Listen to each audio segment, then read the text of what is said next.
वैद्युत द्विध्रुव की अक्षीय और निरक्षीय स्थिति में अगर वैद्युत क्षेत्र की तीव्रता निकालनी हो, अक्षीय या अनुदैर्ध्य दे की बात है, जैसे -q + q, ये मिलाने वाली रेखा ये अक्षीय स्थिति हो गई। इस पर लंबवर्धक करेंगे तो ये निरक्षीय हो जाएगी। तो इधर भी अक्षीय है, इधर भी अक्षीय है, ये पूरी अक्षीय हो गई। सेंटर से r दूरी पर कोई बिंदु P है, सीधा सा है वैद्युत क्षेत्र की तीव्रता निकालना। +q से इसकी दूरी रह जाएगी, अगर इसकी दूरी 2l है तो l लंबाई हो गई, +q से इसकी डिस्टेंस r - l, -q से r + l हो जाएगी। -q के कारण E1 इधर होगा, अगर इसको 1 इसको 2 कहें, +q के कारण प्रतिकर्षण इधर होगा।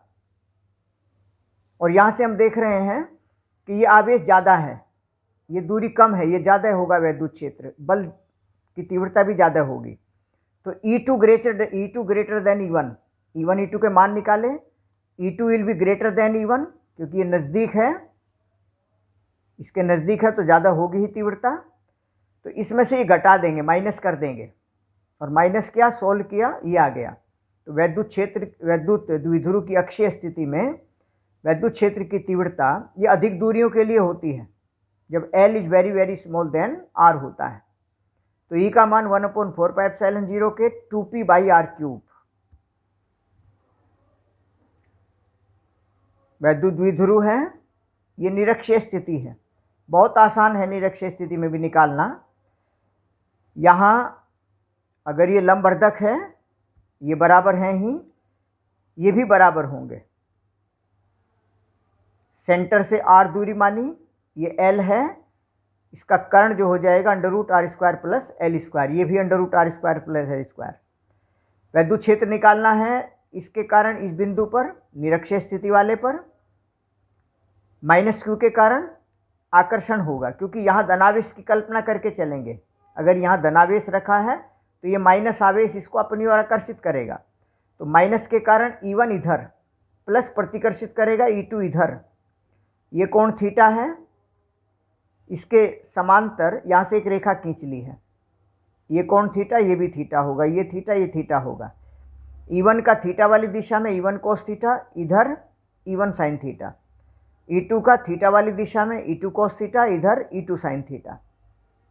E1 E2 के मान बराबर होंगे,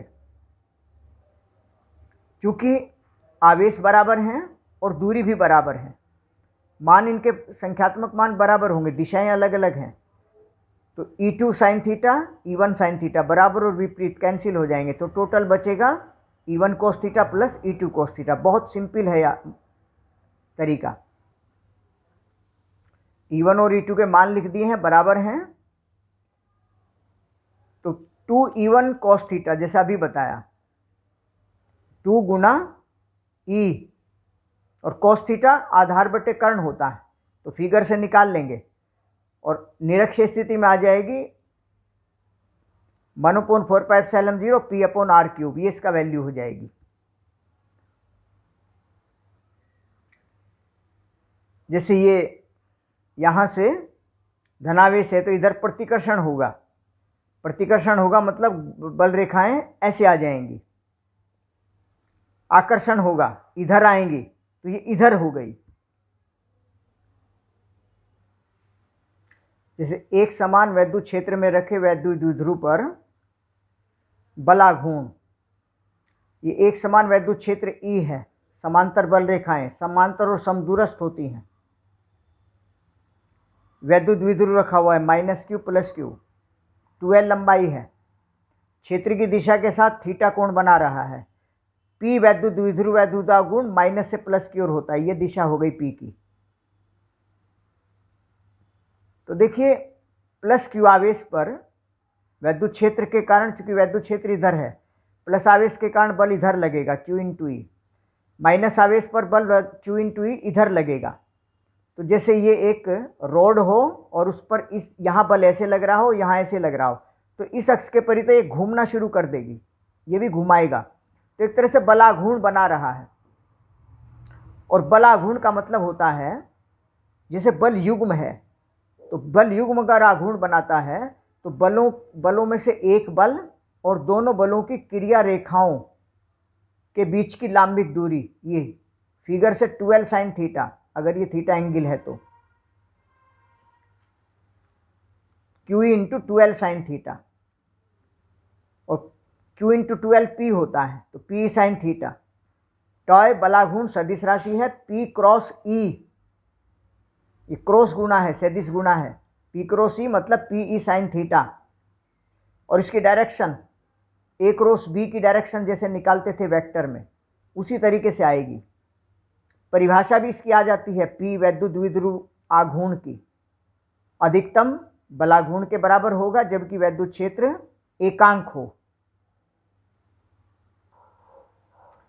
गॉस की पर में पढ़ी है, निर्वात अथवा वायु में उपस्थित किसी वैद्युत क्षेत्र में रखे किसी बंद पृष्ठ से, जैसे ये पृष्ठ हो कोई भी बंद, यहां प्लस आवेश रखा हो, तो यहां से इस एरिया से ऐसे करके बल रेखाएं गुजरेंगी, तो जो टोटल फ्लक्स है ई डॉट डी ए, वो इस बंद पृष्ठ के लिए अगर है तो कुल आवेश का 1/ε0 गुना होता है। क्लोज्ड इंटीग्रल, ये क्लोज्ड इंटीग्रल है, तो बंद पृष्ठ से गुजरने वाला संपूर्ण चुंबकीय फ्लक्स, वैद्युत फ्लक्स उस पृष्ठ से संबंधित यानी उसके अंदर कहीं भी कुल आवेश का सिग्मा क्यू 1/ε0 गुना होता है। बहुत सरल है। अगर ये पृष्ठ है, इसकी डायरेक्शन ये है, आर की दिशा ये हो गई, प्लस आवेश के कारण यहाँ वैद्युत क्षेत्र इधर होगा, आर की दिशा में होगा। डीए की डायरेक्शन पृष्ठ पर लंब होती है, थीटा कोण बना रही है, तो इस प्लस आवेश के क्यू आवेश के कारण आर दूरी पर वैद्युत क्षेत्र ये हुआ। वैद्युत फ्लक्स ई डॉट डी ए होगा, और ये टोटल फिर हमने डी फाई यानी कुल d phi e dot d a और टोटल एरिया के द्वारा इंटीग्रेशन करेंगे, phi integration closed integral e dot d a, e 1/4 ये आया ही था ऊपर, ये डी ए कोस थीटा बटे आर स्क्वायर डी ओमेगा होगा, ये पहले घन कोण निकाला गया था, और डी ओमेगा टोटल इंटीग्रेशन मतलब किसी भी बिंदु के चारों ओर का बंद पृष्ठ अगर उसको कर रहा हो, जैसे किसी बिंदु के समतल में कोण 2 पाई होता है और स्पेस में चारों तरफ का जो कोण होता है कुल वो 4 पाई होता है, तो क्लोज्ड इंटीग्रल डी ओमेगा 4 पाई, तो यहां से ये मान आ गया Q/ε0 मतलब Q इंटू 1/ε0। एक छोटी सी और बहुत महत्वपूर्ण जानकारी पढ़ी थी, घनत्व। जैसे ये तार L लंबाई का हो, कोई चालक तार, और इस पर आवेश वितरित हो, सतत वितरित हो, यानी एक समान रूप से बटा हुआ है। अगर ये L लंबाई पर प्लस Q आवेश है तो एकांक लंबाई पर लगने वाला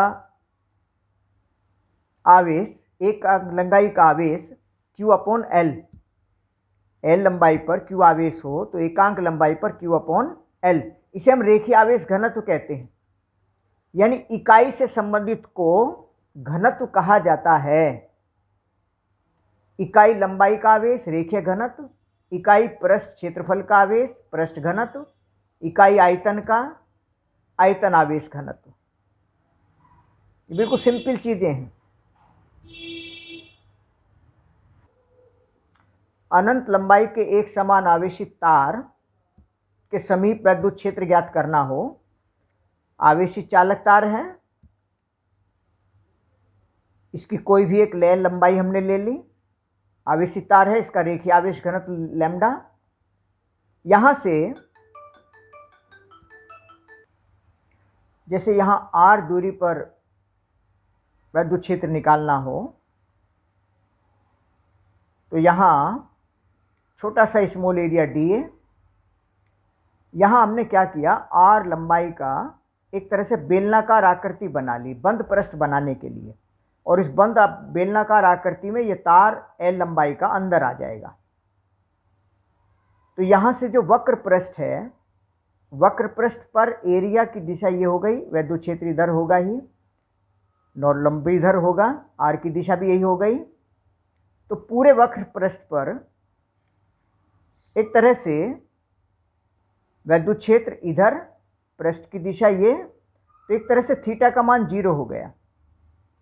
और अगर थीटा 0 है तो ये वक्र पृष्ठ से गुजरने वाला ये आ जाएगा, वक्र पृष्ठ वाला, कर्व पृष्ठ वाला इसी वैद्युत क्षेत्र है मान लीजिए, dA एरिया 2 पाई r इंटू एल, 2 पाई r इंटू एल, वक्र पृष्ठ वाला।